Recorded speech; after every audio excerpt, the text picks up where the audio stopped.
Bienvenidos a Insurrección Fundante, les saluda Gustavo Julio García. Tendrán que seguirlo hasta el final. El ministro de Defensa alemán, Pistorius, declaró que ante el peligro, Europa debe prepararse para la guerra. Esto guarda relación con los conflictos de Ucrania y Palestina en torno al Oriente Medio. El contexto deriva de inmediato dos efectos: un repliegue global hacia los estados nacionales y segundo, tres escenarios económicos de recesión inflacionaria.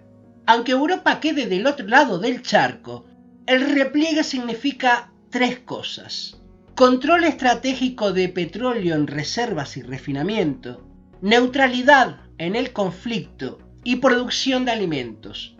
Esa guerra que pretenden globalizar no es nuestra, pero el imperio y su colonia europea intentará arrastrarnos de los pelos para pagar sus platos rotos. Respecto de los efectos económicos, 1. La producción primaria, el movimiento de esa producción, depende de un alto porcentaje del control sobre el petróleo como recurso, reserva y de su precio. 2. La provisión del Banco Mundial habla de una amenaza en Oriente Medio con una previsión de incremento de petróleo a $150, desde los actuales $90 por barril, que pretenden anclar con un tope de precios. 3. Esto implica reducir el consumo, acumular reservas, control estratégico previendo un escenario que se precipita. La distribución del petróleo se produce en un 35% por el estrecho de Hormuz, que está en el centro del conflicto que involucra a Palestina, Israel y el movimiento de los Estados Unidos en defensa de Netanyahu, que encubre el objetivo de neutralizar Irán y Arabia Saudita. Una escalada llevaría a la ruina absoluta al Jardín de las Delicias. Se niega a comerciar con Rusia por el conflicto de Ucrania y dinamita el comercio con China. En un escenario sin petróleo, Europa entraría en una recesión similar a la ruina de la posguerra, y ya le ven las orejas al lobo. Ergo, nuestros estados deben alejarse de la posición que tome el imperio a rayas y estrellas junto a sus colonias. La neutralidad es una posición histórica que reivindicar en un escenario que puede configurar una plataforma de lanzamiento para solventar los dislates de esclavitud comandados por la globocracia. Y todo ello tiene respuestas a dos elementos centrales. 1. La escasez de petróleo que se vislumbra en Perú, algunas zonas de México y Argentina. Bien puede explicar las sospechas que preocupan al occidente colectivo, desabasteciendo las economías nacionales.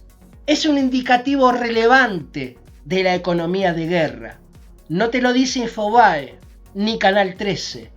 Y 2. No vernos arrastrado por el mesianismo de alguien que declaró el 23 de agosto 2023: si soy presidente, mis aliados son Estados Unidos e Israel. Los argentinos saben a quién me refiero. Está claro que sus aliados no están en el conurbano bonaerense. Última cita. En base a los valores de importaciones totales argentinas y de importaciones argentinas de combustible y lubricantes en millones de dólares, citado por Vázquez Precedo, 1994, calcula que la participación de estas últimas, de petróleo, subió del 7,5% del total en 1973 al 14,4% en 1974. Alza que resulta un indicador del impacto de la cuadruplicación de los precios del petróleo entre 1973 y 1974 en las importaciones de este rubro. Argentina, a pesar de sus reservas, hoy importa el 20% del petróleo. La diferencia entre el gobierno militar, Alfonsín, Menem, De la Rúa los Kirchner, Macri y Fernández es que Isabel Perón nacionalizó las bocas de expendio y destilerías privadas en manos de Shell, inglesa, y ESSO, norteamericana, por el decreto 932/74 de agosto de 1974. Vayan a ver en manos de quién están las destilerías y bocas de expendio hoy.